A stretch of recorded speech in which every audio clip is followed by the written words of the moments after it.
September 12th, 2019. From El Cajon, California, this is episode 190 of You Can Bet on That. Hi, everybody. Welcome to You Can Bet on That, a podcast for the recreational gambler.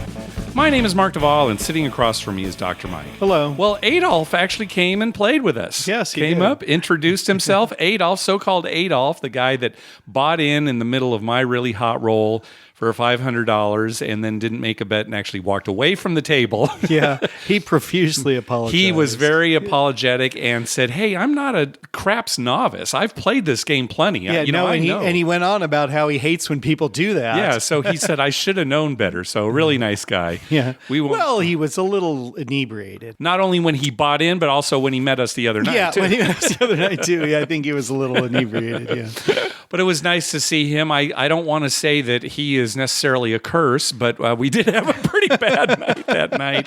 Oh, I don't think it was his fault. He was playing with us for a short time. Yeah. It was not going well the whole night. No, it really wasn't. But anyway, I guess one thing we did determine is I am the problem. Yes. Because when I go with you, we lose big.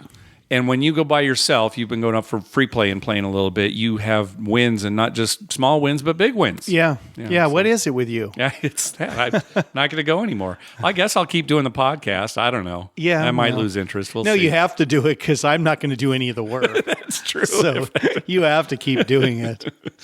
Well, something happened to your brother, a story that he told you recently. So why don't you tell us that story? Yeah, my brother told me this story this last weekend, and it initially happened on Father's Day, So a little while which was ago. like June, Middle of mid-June. June, yeah. And he didn't say anything at the time, him and my dad, because they were a little bit embarrassed about this. Okay. But it turned out to have a good ending. All right. So, Okay. So here's the story. My brother came down from LA and took my father up to Pala for Father's Day. Okay. And it was busy, obviously. You know, it's Father's Day, Sure. so there was a lot of people in the casino. My dad found a machine he wanted to play, and on that bank of machines, there was just one open seat.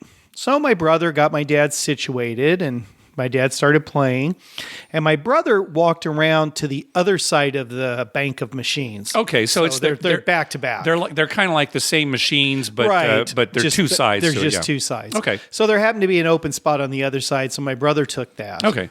He was playing. All of a sudden, this guy comes up to him and says, are you Christopher? And he said, yes. And he said, well, I think your father needs help.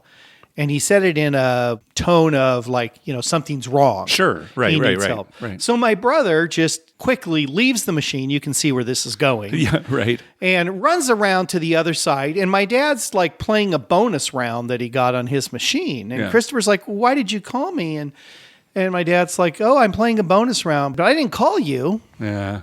So Christopher runs back around the other side. And sure enough, his machine is cashed out. Oh boy. And it was almost $500, like $497 or something he had in there.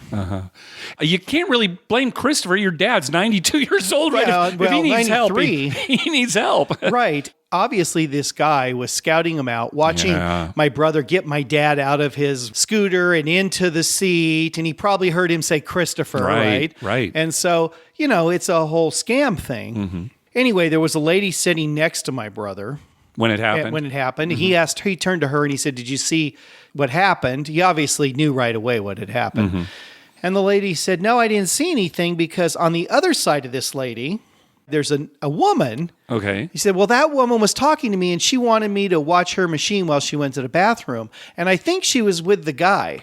Oh, so this other woman was distracting the woman sitting next to Christopher. Yeah, so she wouldn't notice him. She wouldn't cashing watch out. it happen. Oh, Right. okay. So oh, she boy. was, they were together. Yeah. And so anyway, my brother called security. Security came, he explained everything. And they says, oh gosh. And my brother said within like 2 minutes, security called the people up in the office, in the cameras. Right. And they said, oh yeah, we saw the guy. He Yeah. cashed out your machine and he took off. Him and the girl ran Yeah. to the other side of the casino. Yeah.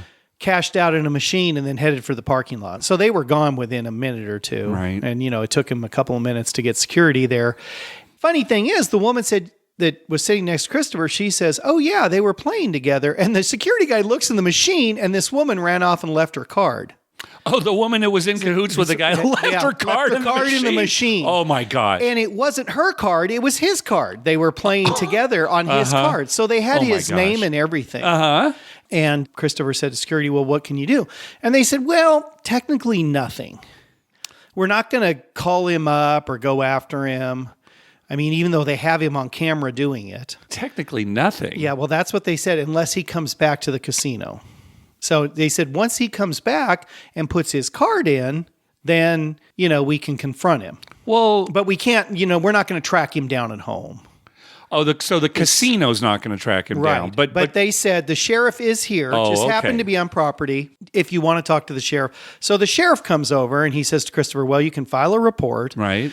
And Christopher said, what'll happen? He said, well, we'll contact the guy and probably he'll be arrested. Right. Christopher said to the sheriff, well, I don't want to ruin somebody's life for $500. It's awfully nice of your brother to say something like that. I mean, that's what he thought, I'm not going to. I don't know if it would ruin this guy's life. If this guy's doing it, he probably has been doing other things up to this point. He's probably familiar with the penal code. Anyway, the sheriff said, well, and then you'll have to come back and, at some point, and there might be a hearing or something or whatever. Yeah, and Christopher lives up in L.A. He lives in L.A. And Christopher's like, oh, no, just forget it. But he told the security officer from the casino, he said, well, if he does come back, if you get it, that's fine. Let me know. Yeah. And they said, yeah, if he comes back. So that happened Father's Day. Well, just this last Saturday, they called Christopher. Pala did, and said, hey, we have your $497 here. Oh, nice. Stop by and get it whenever it's convenient. And he's like, oh, okay. So he asked him what happened. He said, well, the guy came back. He put his card in a machine. As soon as he did, security confronted him. Yeah. Because they had it tagged. And my brother did not know exactly what they told him, but they obviously told him something like, you pay this back or you go to jail. Yeah, sure, right. And those are your options. And he was still barred from the casino, they told my brother. So he said, you'll never see him here again. Well, okay, sure. At least he won't play his card again, at least. Yeah, right. Yeah, he may be there with another card. Yeah. But he paid the money. Yeah. And I would too. $497 is a pretty easy get out of jail card. Yeah, really. And so he paid the money back, and my brother got the money back. He stopped there this last Saturday with my father again and got his money. Now, they didn't say anything to me because they were a little embarrassed. Yeah, I understand. But I wouldn't be embarrassed because this is the thing, that's right? An easy scam. There are certain scams where afterwards you think, oh, I was so stupid. But when you've got an elderly father who might need immediate medical attention. Well, my brother thought he fell. You don't cash out first, right? And then run around. My brother thought he fell off the machine because the guy's like, oh, your dad needs you right away. That kind of thing. So he thought maybe he had fallen or whatever. So he just stops and runs. He's not worried about his $500. Yeah. And now that wouldn't happen like you and I. If somebody said, hey, Mark needs you, I'd be like, I'd cash out. And like, all right. Tell him I'll be there in a bit. Yeah. As soon as I play through this $500. Well, some of the other podcasts have been talking about these kind of scams too. Not exactly that, but people will come up and say, there's a machine on the other side of the casino that's just about to pay out. Right. But I ran out of money. Come on over and I'll split it with things like that. Right. And you just have to be aware of that kind of thing. Those are more, trying to like you might win money too, but they're trying to get you to split it with them or something. Right, but the idea is to get you off the machine you're on, right? Because either to cash out or maybe your machine has gotten to a bonus level, where it's actually positive EV and they're trying to sneak in, something like that. At first I'm thinking, oh, what an idiot for putting his card in when he returned to the casino, but he might not even have known that his friend, the girlfriend or whoever, had left his card in the machine. Right. He probably didn't even know. He probably had no idea, thinking, I can just go back whenever I want. Yeah. Although it was several months. Yeah. Well, they'll have a conversation about that when he gets home. Right. She's in trouble. But, it's funny. It's disheartening for me that there are people out there like that. Yeah. People that, are going to take advantage of an elderly person and, try and rip people off. It just, does that bother you? It really bothers me. I've got a theory about that. I know you have a theory about it. It still bothers me. People should not be like that. I understand. Especially in a casino. Is there no sacred ground anymore? Jeez. Well, our buddy Dave had his semi-annual poker tournament that he hosted this last weekend, a tournament that you said you were going to go to. In fact, you said, oh, good, it starts at 6. I'll be off work by then, so I'll have plenty of time to get there. And it turns out I wasn't off work. Uh-huh. Yeah, whatever. So you did not go. Well, and I'm not a good poker player. No, you're not. So there you go. Well, at the last tournament, I came in 3rd place, and this time I came in 4th place, and he paid the top 5 spots, so I finished in the money twice in a row. So next tournament, you'll actually get some money in 5th. 5th and then place. After that, you're then done. I'm not doing it anymore. But I was very pleased with the way the tournament was run, as always. I've got a couple stories from it. So what it is, for the first hour, it's unlimited rebuys.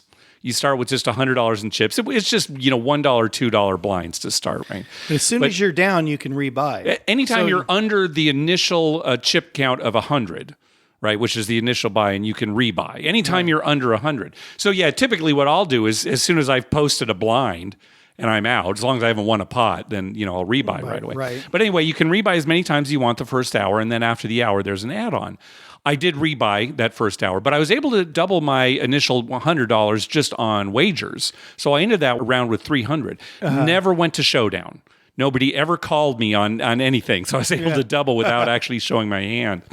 And then in the next round, you and I have kind of talked about the level of play that you see at this tournament. There are some good players, and there are some people who are real novices, and then I think there's some who think they're good poker players. Right. But then there's quite a few of those. Yeah. So anyway, there's this one hand. I'm in the big blind, and the guy to my left raises.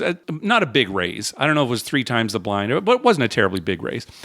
And so there were a couple of callers got around to me in the big blind. I looked down. I have pocket 10s. It's like, okay, good. I'll make the call here and set mine. Hopefully I'll flop a 10 and we'll be in good shape. So sure enough, the flop comes out. The door card was a 10. So I knew right away, okay, good, trip 10s. And I think there was an ace out. Well, I know there was an ace out there also, and I don't know what the third card was. And normally I don't slow play, when I get hands, but I'm thinking, well, because there were some raises beforehand, I think somebody's going to bet here. So I'm just going to check and let them bet, and then I'll check raise. So the guy next to me, sure enough, he bets. It gets around to me, and I go all in. And he snap calls, right? Yeah. And it turns out he had ace king. So he flopped top pair with top kicker. But here's the thing. You don't snap call in that situation. I'm not necessarily blaming him for the call, but he should really think about it. What am I doing in the big blind where I would check raise all in my tournament life? Right.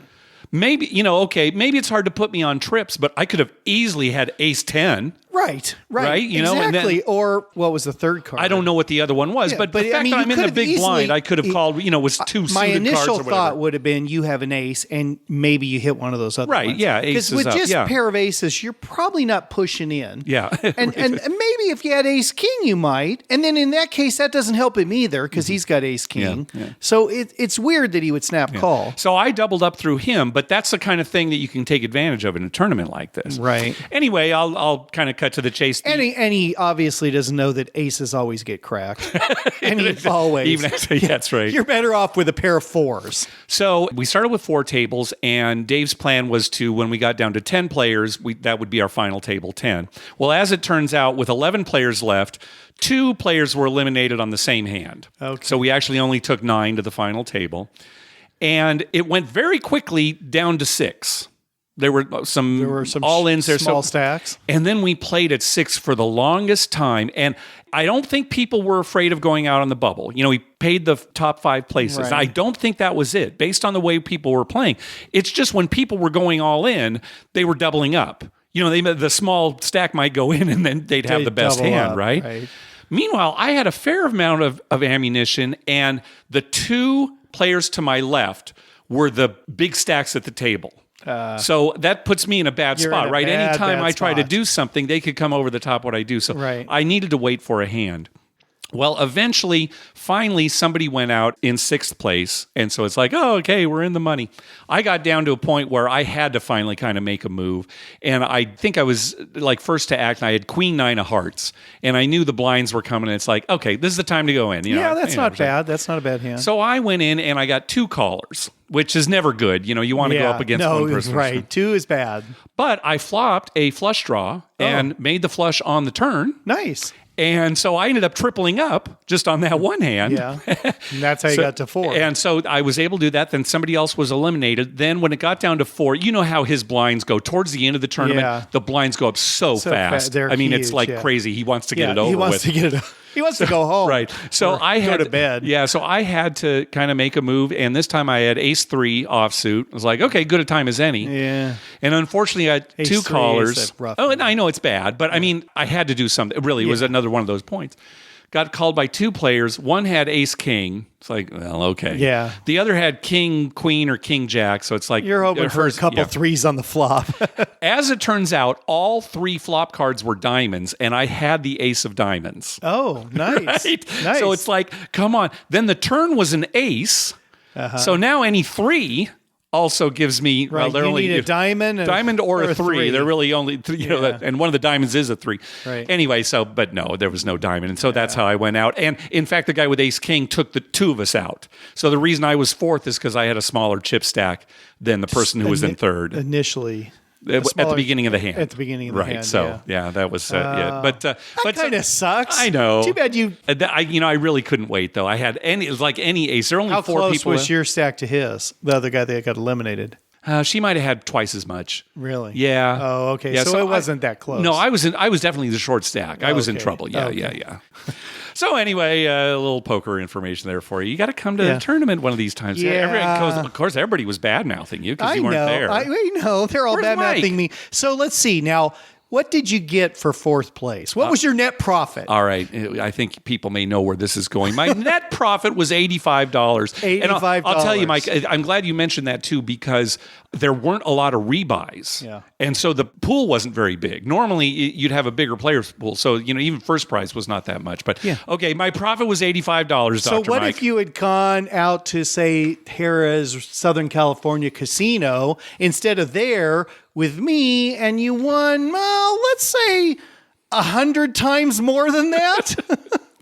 Well, let's just say if I had gone with you, we both would have lost. Yeah, that's me. So let's just look at it that way. I ended up going out there and just a tad less than a. All right. Well, congratulations. I saw you were actually home before I was. Yeah, I was home before at the tournament. you. But I had some fun. A couple things. I don't know, 8,000's a little better than 80. A couple things, too.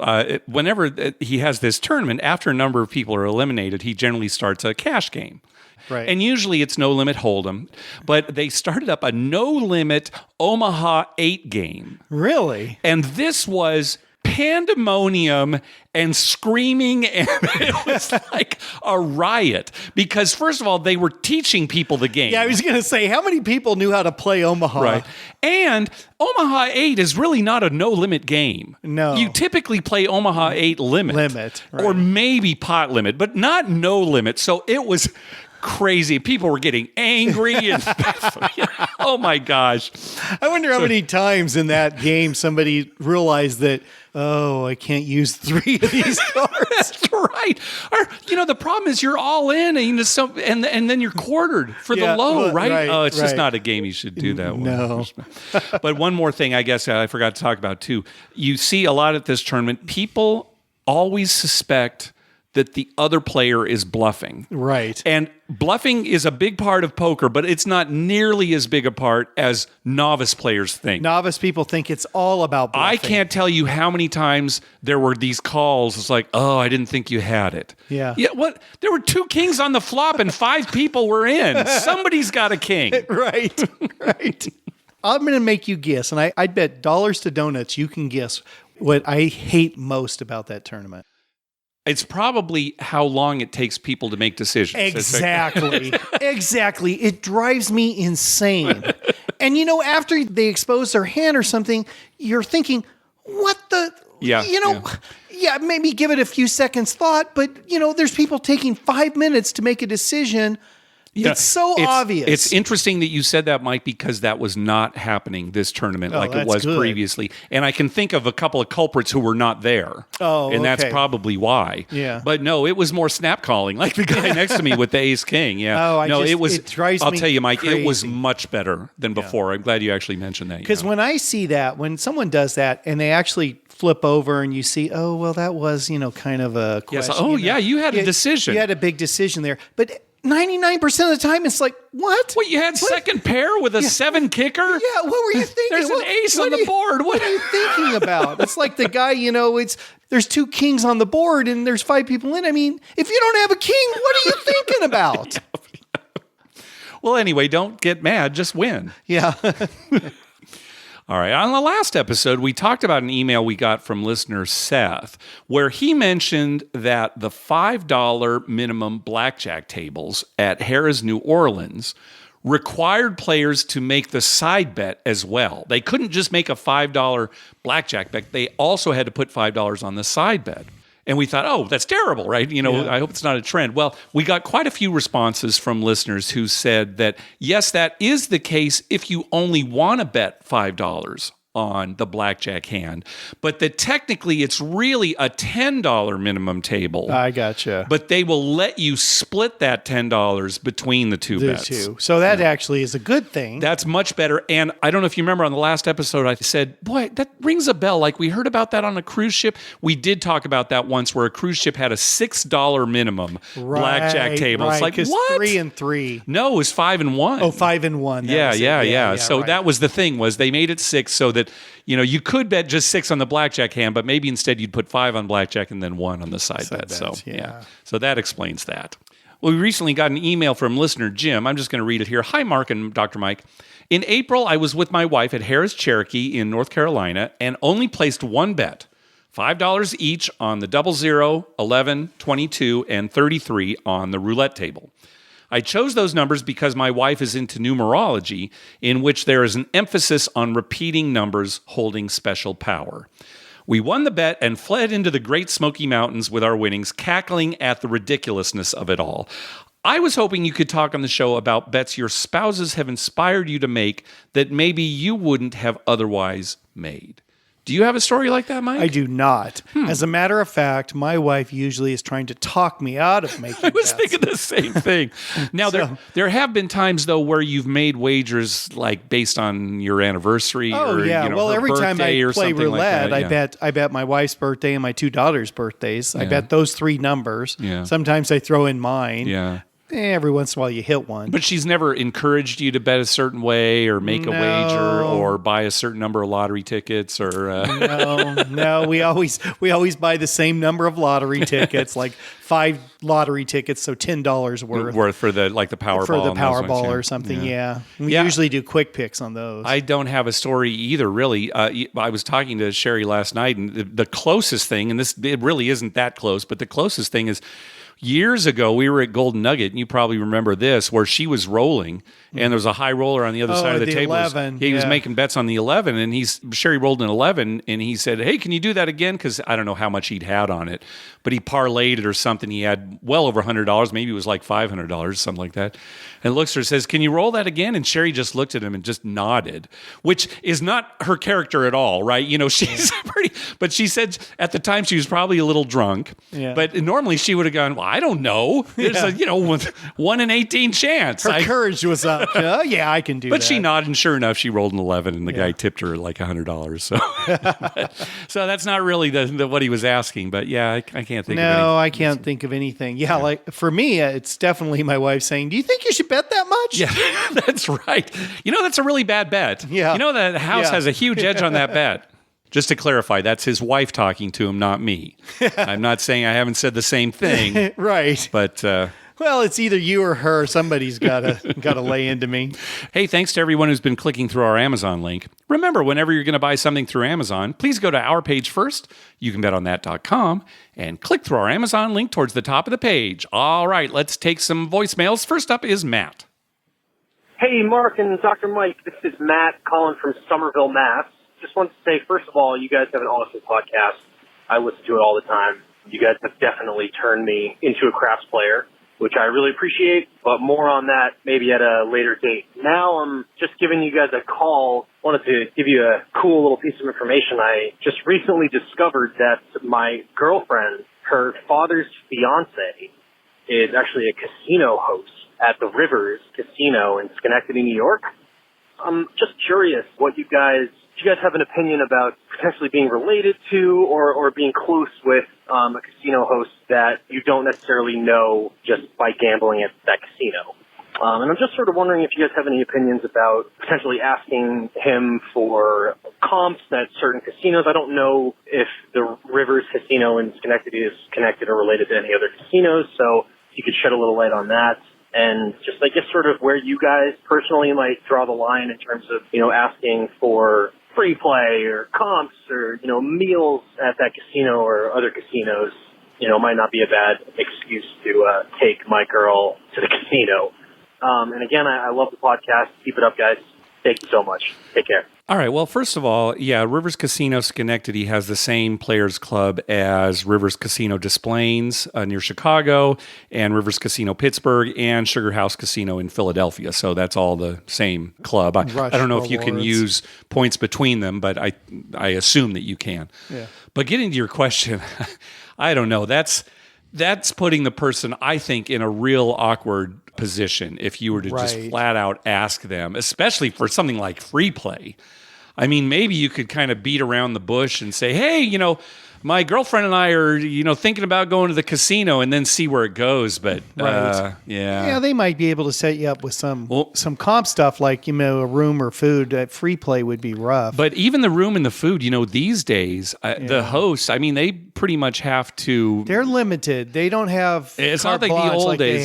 They had in the past. Yeah. So that's all I'd say. I think it would be putting this person in a real awkward position, especially since they're not a blood relative. They're a few steps removed from being real close, and so it's still worth mentioning, though. Bring up the topic. Don't not talk about it. But right, I'd bring up the topic. I just wouldn't expect a lot. Probably what you're going to get is like, well, I can't do too much for you unless you qualify, or maybe I can set you up with a dinner. Right. But if they started giving you free play, then you might end up in the newspaper the next day. It's funny that he mentions the Rivers Casino, because just last night when I was at Harrah's Rincon, there was a guy from out of town, and he was talking about that's his favorite casino, the Rivers in Chicago. Oh, okay. The Des Plaines one? Oh, okay. The Des Plaines one. And he was talking about it's great. He loves it and everything. And he couldn't remember the Des Plaines. Okay. He just kept saying, it's Rivers Casino in Chicago, and there's something else there, and I just can't remember what that's called. Well, it's weird, too, right? Because it's, they say Des Plaines, even though it should be like Des Plaines, right? The French pronunciation. But I don't know. Chicago might become the next Gamblepalooza for next year. Do you hear that, Vito? 2021? I don't know about Chicago. Hey, no, they're saying Illinois might become the next Mecca, because they're opening up big, full-blown casinos. Are they close? They will be. I think they will eventually. Oh, okay. They'll be close to downtown Chicago. Yeah. Can you imagine though gambling in Chicago? That might be scary, Mark. Be like the olden days. Yeah, those Chicago people. They're serious people. Yeah. No offense to our Chicago listeners. No. Well, your wife's from Chicago. Yeah, I know. Right. All right. Next call. Mike and Mark, this is Rob from Texas. Just a quick report from my trip to Harrah, Southern California. I visited 3 times over the weekend, met Dr. Mike on one of those days, and I want to thank him specifically for help round up my bets, or my odds bets, in the hard ways. Craps killed me all 3 sessions that I did there, and so I licked my wounds and went over and played some $10 3-2 blackjack. Won all 3 sessions, with the last one more than 4 times my buy-in. And that never happens, as you probably know. I love the carpet there and love your show. Thanks. Keep up the good work. Bye. Nice. Oh, that carpet. Oh, my God. So I wasn't with you that night when Rob was there. No, you were. It was a Sunday. Okay. Sunday afternoon. Yeah. You know what's funny about that carpet? And we were talking about that last night. They put more padding. Have you noticed there's more padding under that than the old carpet? Sure, it definitely feels different. It feels different. So there's more padding. So it can absorb more crap. I mean, it literally, makes bigger stains, because they should have just glued it down to the floor. But they want people to be comfortable. Well, of course. Right? So they'll stay. But, it just oozes in. It's like, I so badly want to just send me a Coke. I want just the largest Coke you got, and then I just want to dump it on the carpet. We should take a picture. I should post a picture of it. Find a place where, because you don't have to look around for stains. No, I just stand at the craps table and take a picture below you. Well, I spilled a lemonade the other night. Oh, good. Accidentally. Oh. I would never on purpose. Oh. I mean, I think it's a funny idea. I just couldn't do it. But yeah, I'm sure it's so sticky and gross. Yeah. And, All right. Next up is Robert. Hi, guys. This is Robert from New Jersey. I called a few days ago. My wife and I are just leaving Atlantic City for an overnight trip. I booked a comp small suite at Harrah's. We got there at 3 o'clock for check-in. First of all, we waited for almost 45 minutes to get to the check-in lady. And they told us that the room wasn't ready. She said check-in between 4 and 8, so come back at 5:30. I was like, why? So it's almost 4. What's going on? She said, well, the rooms aren't ready yet. We can give you a regular room. I was like, okay, fine. Give me a regular room because my wife and I, we have dinner reservations. You know, it was a small comp room, sitting room. I didn't really care. And then they gave us our room keys. When we got to the room, the keys didn't work. So we had to go back down. At this point, we came in at 3. It's past 4. And we finally got into the room. Left a bad taste in my mouth. My wife wasn't happy with the room because it was rugged. But they had a big shower, so give and take. Prior for going to Harrah's, we stopped by Ocean Resorts because there was a billboard for when we sign up to get a car, you get free parking. So we went there. It's a beautiful casino. We ate at the barbecue pit, really good barbecue. Ocean has a current deal for new members. Up to $500 losses in the slots, they'll mail it back to you in 4 to 6 weeks. It expires at the end of September, so if anyone's interested, they have that promotion going on in Ocean. So anyway, we were back at Harrah's. We took the nap. We woke up. We went to Tropicana for Olan for dinner. Really nice place, good seafood, good steak, good gin tonic, and old-fashioned. The next day, we went to Bally's for me to do another donation. Bally's has a $5 craps table pretty much all day, and they have a second one in the Wild West Casino. That was at 2 p.m. Good thing is I got $15 here credits, so that paid for the Starbucks, and I got paid enough so I can get free parking. Once again, guys, great podcast. So right now I'm 0 for 2 for Atlantic City. Hopefully in November things will change. I got enough for another comp room, so this time I'm staying at Caesars. Try my luck again, 3 times the charm. All right, guys. Bye.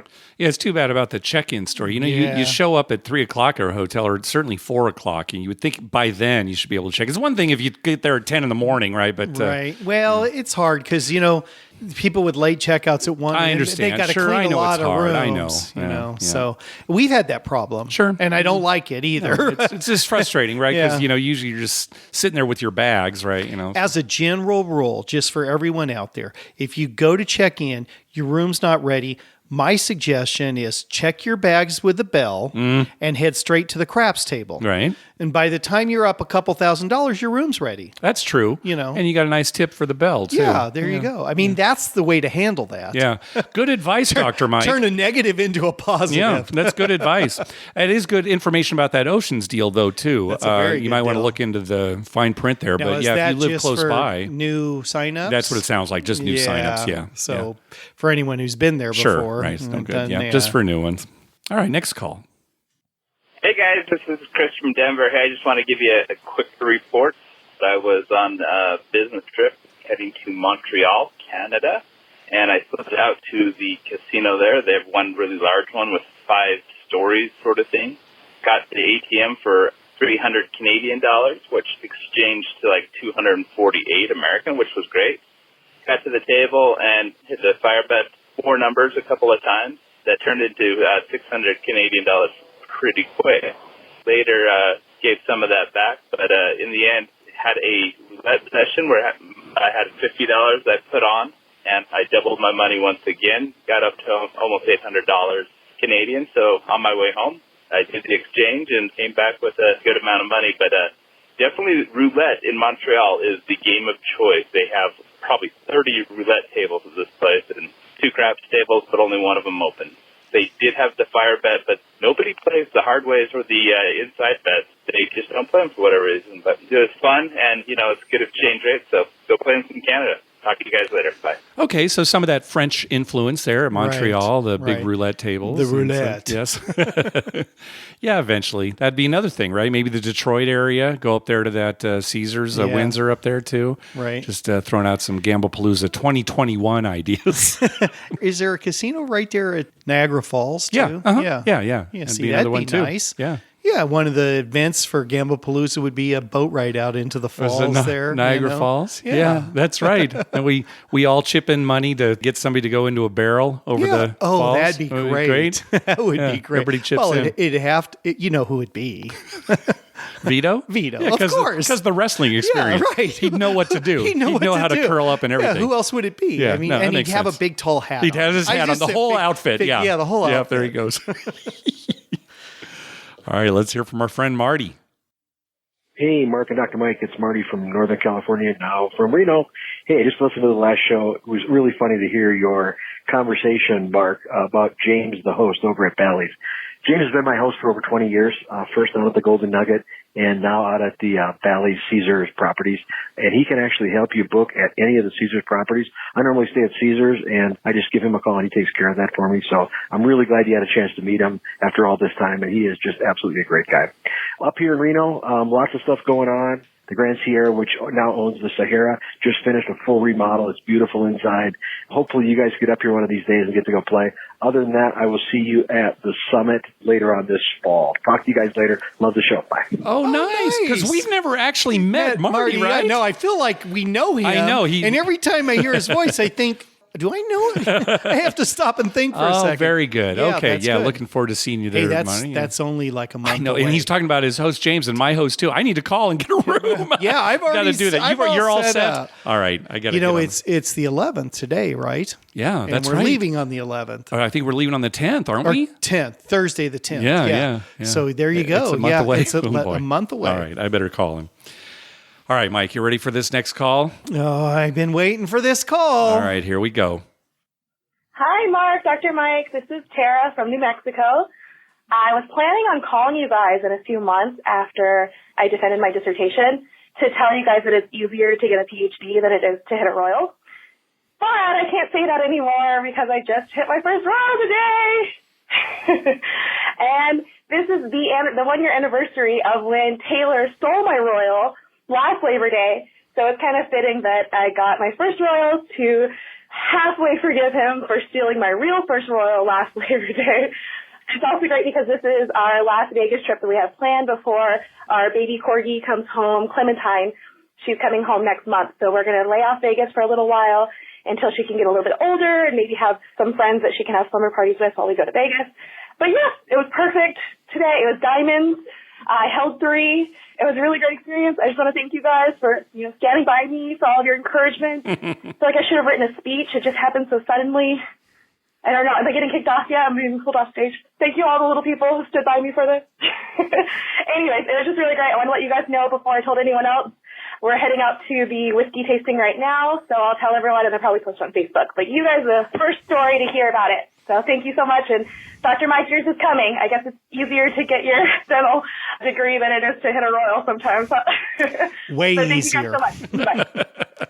There you go. Another one down. Congratulations. Soon to be Dr. Tara. And she only held 3. Right, Yes. so she drew 2 to the Royal. She drew 2, yeah. I wonder, what do you think the percentage is that happens versus somebody getting 4 and drawing 1 or being dealt the Royal? So are you actually asking, first Yes. of all, okay, it's a lot easier to get the Royal if it's just dealt to you. Right. It's a little harder if you have 4 dealt to you, and it's even harder than that if you have 3 dealt to you. Does that answer your question? Yeah, well, when I get it, this is my plan. I'm going to keep like the ace of clubs. Yeah. That's it. I'm going to have trash, throw the other 4 away, and get dealt the Royal. I would love if that were the case, or if you threw them all away and got Yeah, the Royal. and That's got the the best. Royal. I hope that's how you get your Royal, Dr. Mike. Oh, it's never happening.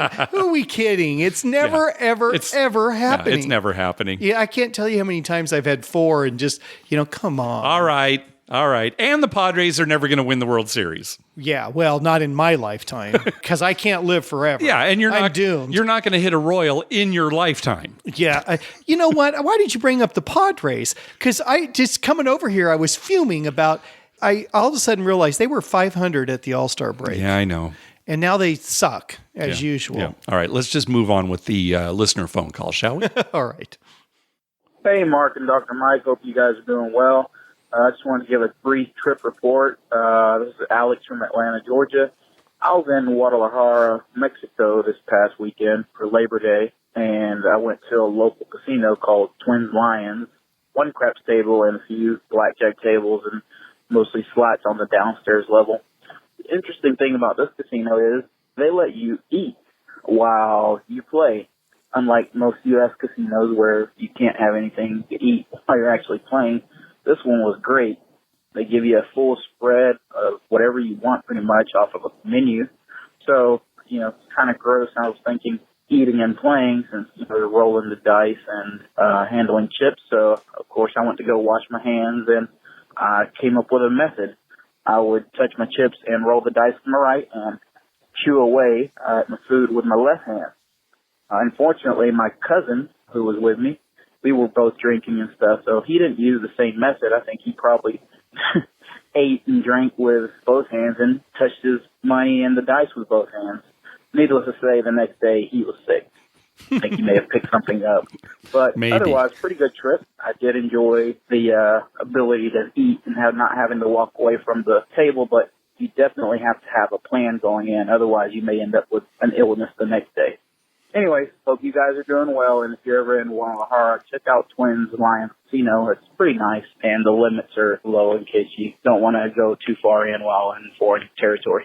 Anyways, have a good day. Bye. Yeah, the idea of good eating tips for Mexico.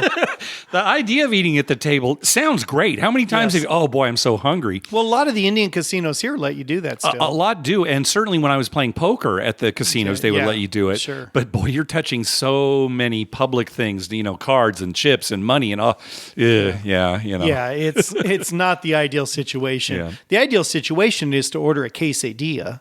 Yeah. That's got so much grease on it that just oozes. Kills everything? You know how you lift up one and it just oozes out? I mean, it just drips everywhere, all over the cards and everything. Your hands get so slimy, covers up all the germs. All right. So a quesadilla, or maybe hire somebody to just feed it to you. I could see you doing that, Dr. Mike. Yeah. Open up. Garçon? All right. Next up is Nick.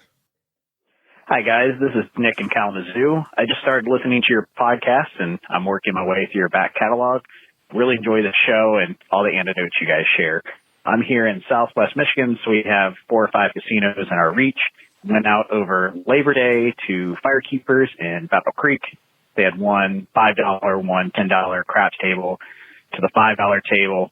A lot of people playing DC. There were 10 of us there, 6 people playing the DC. None of them wanted to roll. It was just the 4 of us, and the DC made a killing. Didn't stay very long. Went up to Gun Lake. Only $10 tables there, which I don't normally play. I prefer a $5 table. Played for a little while. Things got really interesting. There were mostly DC people playing there. My guy was staying 7 under his breath as I was rolling. None of the pass line people got mad, but a bunch of the DC people told him that wasn't cool, and most of them left and went to another table that opened up. So it was interesting to see those guys stick up for other people. It doesn't bother me that someone's saying it, but I know some people are superstitious. Only exciting thing that happened is I finally got my first back-to-back hard ways. Anytime I play a hard 6, I make one for the dealer. Guy hits it. I parlay, decide that they're going to keep half, put half down. The guy rolls hard 6 immediately after I took it down. Took my $100 and figured, I was doing okay and I would get out of there pretty quickly. Ended up doubling my money, left a small tip for the dealers and got out. But a lot of fun. I'm learning how to play at higher stakes. I don't like to, but it was a good experience. Again, thanks for the great podcast, and look forward to talking to you guys soon. If we're ever out your way, we look forward to seeing you. Thanks. Yeah, thanks, Nick. It's interesting that there were that many don't players. Yeah, that's a lot of don't players. Maybe they were together, though. Well, it could be, but 2 different casinos. Even casinos in certain areas can develop their own culture. Yeah. It's funny because like here at Harrah, Southern California, very few don't players. That's true, very few, They usually get the stink eye. The people aren't rude to them, but, it's real obvious that everyone likes to play. Well, it was nice to hear in Nick's case that it sounded like the don't players were very courteous. Right. Yeah, so that's good. They were trying to be, except for the one guy. And he doesn't know, apparently. Yeah, and the way to handle him is just under your breath whisper, jack wipe. Jack. What'd you say? Oh, I just go ahead and roll. I think it was Ryan. I might be wrong here, but Ryan was saying he was at Jerry's Nugget, where he went in and everybody was playing the don't. He saw like they'd marked all these numbers on the fire and none of them were on it because they were all playing the don't. Yeah. Right. So these cultures can kind of, It's funny. It's just weird how that happens. Yep. Probably somebody played the don't, did well one night. Yeah, there was one real cold night. Yeah, and people, that's the way to go. Yeah. All right, next call. Well, hello, Mark and Dr. Mike. This is Derek in Utah giving you a call. It's been a little while.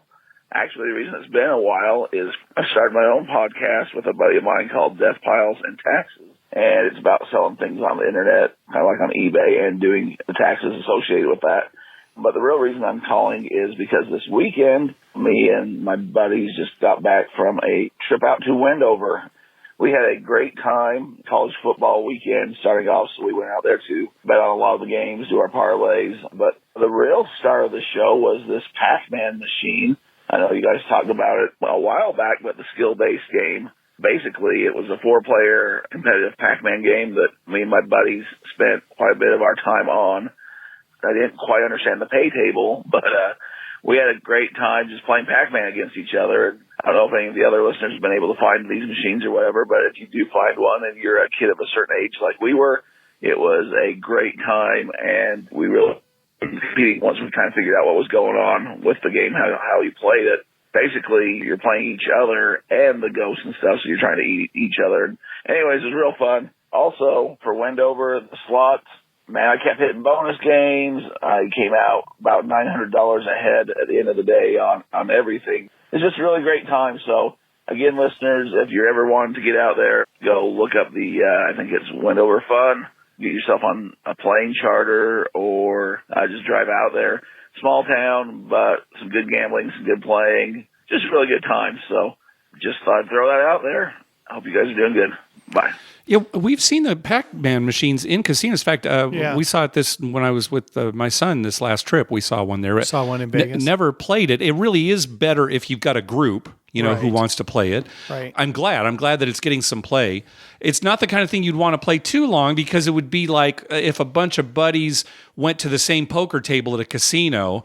Well, after a certain amount of time, all the money's gone, right? Because it's just they've taken the rake, right? And all this money's come off the table. But Pac-Man. I'm of that age. We hear a lot of good things about Wendover. Yeah, right. I don't think we've had anyone ever call and say, I didn't have a good time there. Yeah, that's true. And maybe it's because they're smaller and, people go there to gamble. They're certainly not going there for shows or restaurants like they would be Vegas.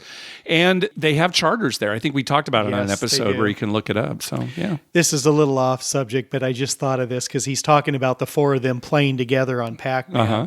So last night at the casino, our friend Rehan, she's into the bubble craps now, right? Mm-hmm. Right. And she came over and she's watching me and Phil play regular craps. Yeah.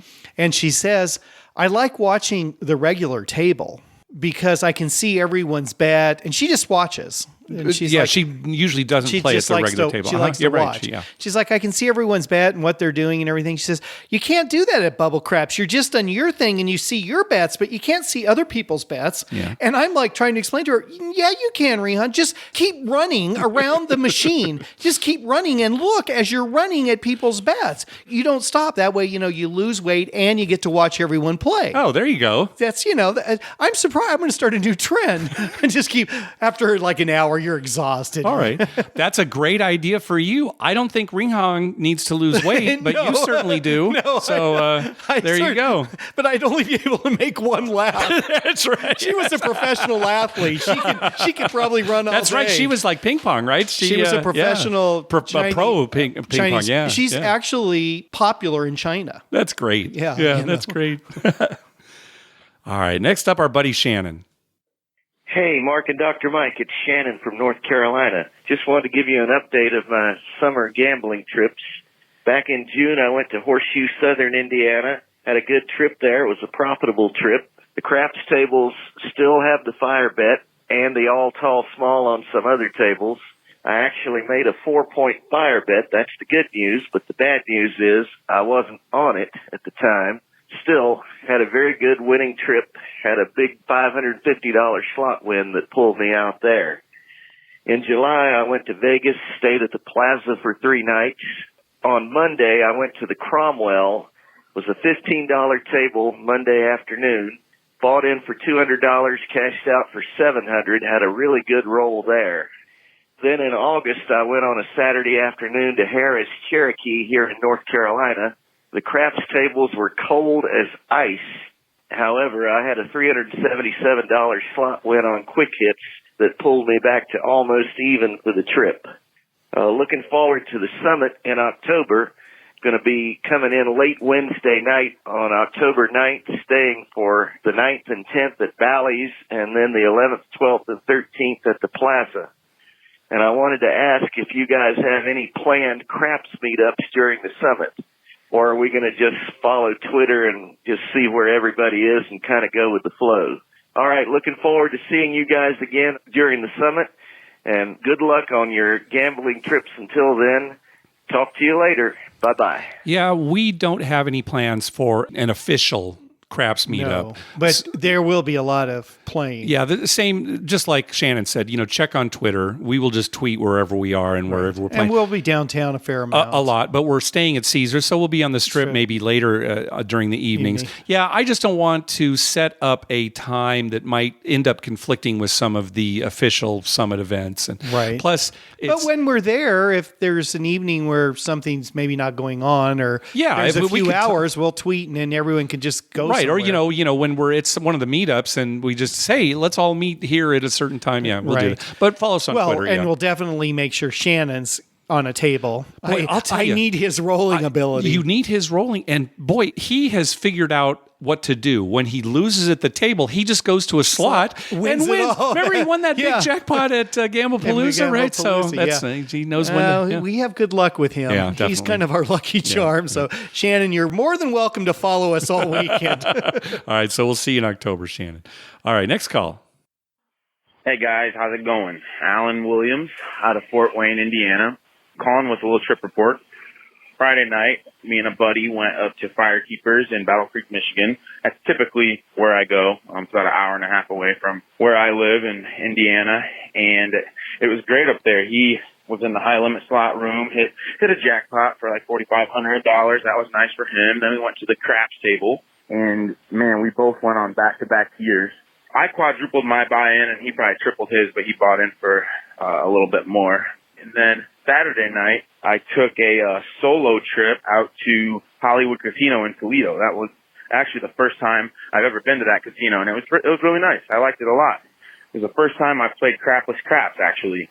I actually went up to the table, and I bought in for $100, and I was kind of looking around at everything, and they gave me my chips, and I looked down at the table, and that's when I realized it was a crapless craps table. So I was like, what the hell? Yeah, bought in for $100, $10 minimum. This couple next to me, the girl got the dice, and man, she rolled and rolled and rolled and rolled. She hit probably 10 points and was hitting all different kinds of numbers. But she and her husband, they were doing one bet, and it was a pass line bet, $10, and I think they placed a couple numbers for like table minimum. She made me, I colored up at like $675, I think, off $100. And when they walked away from the table, they walked away with like $30 in chips, and I couldn't understand it. And it was because they weren't putting odds. They weren't taking any odds. And I kind of leaned over to them towards the end of her roll, and I was like, hey, you should definitely take some odds on your points there. You're hitting all kinds of points. And they looked at me like I was crazy, like I had just offended them. So I just kept my mouth shut, and when they walked away, I looked at the dealers, and I was like, man, they didn't make any money off that. That's crazy. And the dealer said, yeah, they've been coming here for the past 2 weeks, and I've been trying to tell them to take their odds, but they won't listen. So I was just curious what you guys would do or say to someone like that, or would you just leave it alone? Thanks, guys. Bye. Alan, we probably would have done what you do. You say something initially, right? And then if they respond poorly, they seem offended, they don't understand. It's like, okay, well, you tried. I mean, and you don't say anything else. Because that happens a lot. Yeah, and you don't want to... You don't want to force anybody and if to do something. If they're having a good time, maybe, them trying to follow your advice, suddenly they wouldn't have a good time anymore. What if the dice were to go cold as soon as they start taking odds? How many times have I told somebody who's made like a couple numbers, no odds or anything, if I say, why don't you take a little odds? And I try and explain to, oh, okay. And they do it, and then, 7 out. Right, yeah. And they look at you like, what is this guy working for the casino? Yeah, so people want to play how they want to play. If they, oh, really? Oh, explain it to me. Well, then that's fine. But yeah, probably the best thing to do is say, hey, nice roll. Too bad you didn't win anything. And then throw your chips up in the air. Yeah. All right, last call. Hi, fellas. So I was perusing through Twitter tonight, and I saw a tweet that one bettor had bet $1,000 on Auburn to beat Kent State. That risky wager would make him win $5 on it, so minus 20,000 would be the money line on that bet. And so I was kind of thinking that's a little bit like picking up quarters in front of a steamroller. But I guess my question to you is, as I was perusing through the comments of that, they were saying that people will make those kind of bets to get, I guess, reward tier credits or rewards points. And I was wondering, I guess now with sports gambling becoming legal in more and more states, how does that work in comparison to, video poker, table games, or slots? I guess that the points are a lot lower than probably all of them, except for like maybe 9-6 video poker or something. But I was wondering if you guys had any idea in terms of, reward credits and sports gambling and how that's now all working out with the explosion of sports betting in the U.S. So, hey, love the show, guys. Thank you. Take care. I think this is probably a better question for Tim Lawson and Eric Rosenthal over at the Better Life podcast, only because they are dealing with some of these new legal sports apps in the United States. And, we're still having to use offshore here in California, so we don't know. Certainly, if you're talking about making sports bets in a casino, even if you bet $1,000 on a minus 20,000 money line, you're not going to get much in the way of tier credits or reward credits. You're certainly going to get more using these new legal state sports betting apps and companies. But the specifics of that, I'm not sure. And maybe Tim and Eric, if you hear this, maybe on your next episode, you could talk about that. Right. And he's assuming the guy's making a large bet to get reward points.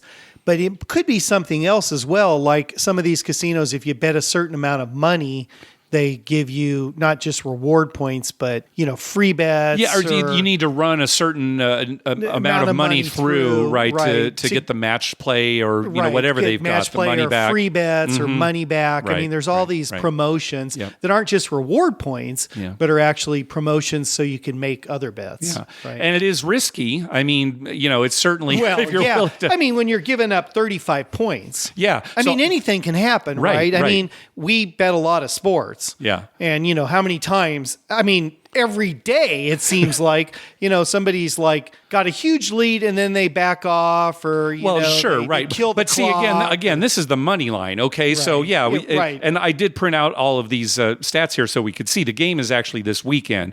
Auburn is a 35-point favorite. Right. So, they may not cover, but they're probably not going to, if they were to lose, so it's a good bet in that this guy's probably going to win his bet. Is it a good bet based on how much he's risking? I can't really say because I don't know. Well, Auburn's going to win. Yeah, sure. I mean, when they run, I listened to a thing where they run computer models, and and they'll say like 98% of the models we ran, Auburn wins this game. Right. So you pretty certain Auburn's going to win. Right. However, if they did lose, it's devastating. Yeah, that's the thing. And you're not going to make much when they win. Yeah. But he's not probably doing it for the money. He's doing it to run money through. Right. Now, just for kicks, I looked up today to see what I could find on the line, and it varies quite a bit. I saw as low as minus 12,000 for Auburn, which is basically 1 to 120. Right. And as high as minus 40,000. So, it really pays to shop around, of course, but certainly in a game like this where it can vary wildly. So it's crazy. But I am so happy football season is here. Yep, it's fun. Yep. Yes. You get your red zone? Yeah. I got a story about that. Maybe. Should we do what? Save it for the summit. Yeah. Save it for the end. Yeah, that sounds good, because that is going to do it for this episode.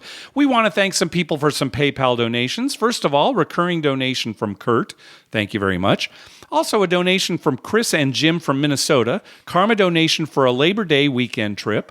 Didn't get that elusive royal flush in June, but it was a profitable trip. Maybe this time. So hopefully it happened for him over this Labor Day weekend. There you go, yeah. I hope. Also, a donation from Michael James. Heading out September 14th for the 10th annual poker weekend with the boys. 3.5 days of hitting daily poker tournaments with buy-ins from about $60 to $125. We realize that the rake on these low buy-in tourneys and the quality of play it attracts makes it akin to 6 to 5 or worse blackjack. But this is about spending time with good friends and playing cards. It's not about squeezing every available dollar. Now, about the non-poker time, I need everyone's positive juju to keep me away from slots. Most of each day I am fine, but my resolve is gone late at night and the walk to my hotel room kills me. I am going to try so hard not to play slots during this trip. And he'll be sitting at a slot machine with his head down, his hand on the thing, barely moving at 4 a.m. thinking, why the hell and he'll be listening to the podcast, right? And I'll be saying, I'm going to try so hard not to play slots. Also, a donation from our friend Melanie from Colorado. Oh, sweet mother, I love you, Dr. Mike. I laughed so hard at the last 5 seconds of your last podcast. We've got a new little clip at the end there. Have you been able to identify I it? have no idea. And what about your wife? Was she going to try to look into it? She was looking into it, but she didn't spend much time on it. All right. And we Googled a couple things that we thought, and it wasn't them. All right. So for people who didn't listen all the way to the end of the last episode, we do have a new clip that plays at the end that's pretty funny. It's not made up. No, it's really a clip from a TV show or a movie. And the last time we had a clip, we had a contest for people to try to identify it. And I thought nobody was going to get it for weeks because it was a clip from the TV show, Fast Times, based on the movie Fast Times at Ridgemont High. And I think the winner kind of got lucky and kind of stumbled onto it. But I think this is easier. I think this is an easier clip. Yeah, well, I didn't know what it was. I'm thinking maybe $50 Amazon card to whoever can identify it. What do you think? I think it's easier. I wouldn't be surprised if next week we have a winner, but there you go. All right, so listen to the clip at the end. But anyway, thanks very much for that donation, Melanie. And finally, a donation from Dice Grenade. I'm more of a math guy like Mark, but I'll take the Vegas karma if I can get it. You two do an amazing job. It's not just that you talk gambling, but the entertaining and enjoyable way you do it. I love craps. I love the game, the gambling, the excitement. But more importantly, I love the fact that it's something that brings me and my friends together. Our group is spread out across the country, and we're meeting up in Vegas at the end of September. It's our moments on the craps table laughing that are always the most memorable. In fact, my nickname, Dice Grenade, is a testament to one of the funniest moments we had on a craps table.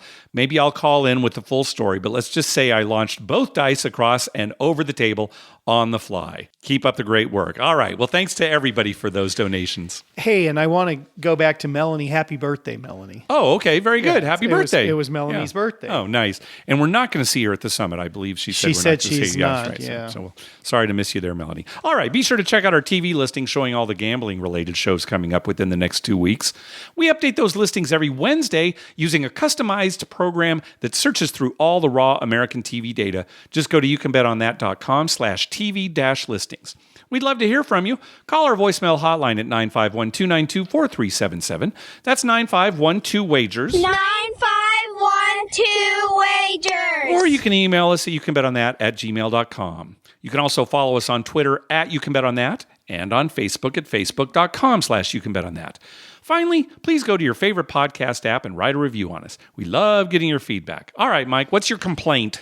Well, my complaint is, you know how much I love football season. Yes, I do. I mean, you tweeted out what I was doing. That's right. Everybody really liked that tweet. Yeah. But that's my favorite thing. My daughter's, Dad's got his football uniform on. Oh, God. Yuck. But anyway, I want Red Zone. Yeah. And AT&T in our area here in San Diego canceled NFL Network.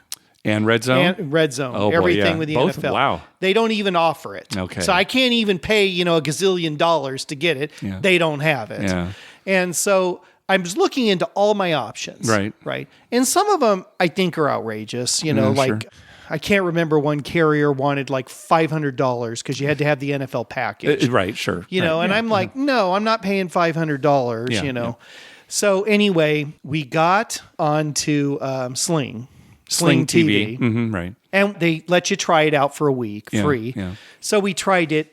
I'm not real impressed with Sling TV. Okay. I mean, it cuts out. It's downloading more information, and so it'll stop and pause for a second. Well, that could be more your internet than actual Sling TV. But if you can't get it to work, you can't get it to work. Yeah. We just had a rough time with it. Yeah.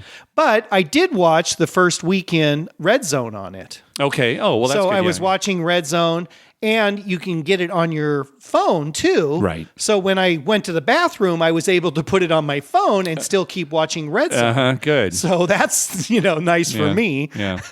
Now, the thing is, we don't want to get rid of our AT&T because it's a better picture and the cable channels are better and stuff. All right. So my dilemma was, do I keep both of them? But I found out that Sling will let you just get Red Zone. Oh. For $35. For the whole season? No, a month. Oh, God. That's too much, Mike. Well, I broke it down, Mark. It's like $8 a Sunday. Yeah. It's like 8 hours of TV. It's like $1 an hour I'm paying to watch Red Zone. All right. But for me, you know how much I love the Red Zone. Spend your money however you like. And I like Scott Hansen. I mean, I think he's great on Red Zone. So that I'm going to do it for this football season just so I can watch Red Zone. But boy, AT&T, you suck. All right. Oh my God, they make me so mad. Yeah. And I want to say too, we're doing good in football betting. That's right. Yeah. And well, I should say you, because you're making all the football picks. Yeah. Certainly in the NFL, in the pools that we're in, we're still in the Survivor pool. You went 3-0 in the podcast superiority pool. So thank you very much. And we're have a winning record in football bets. Yes, we do. So after, keep it up. After 3 weeks, 2 weeks, I guess. 2 weeks, right? College and NFL. This will be the NFL, third week. Yeah. So we're doing well on that, and baseball season's winding down, unfortunately, and it's been another miserable year for the Padres. Yeah. But they've been a fun team to watch. They have been a lot funner to watch, and I do enjoy turning it on, even though they've been losing lately. Yes. They do have some quality players that are fun to watch. Yes. And so maybe next year, maybe 2020 is our year. Okay, good. 2020 is our year. All right, sounds good. All right, well, thanks for listening. Good night.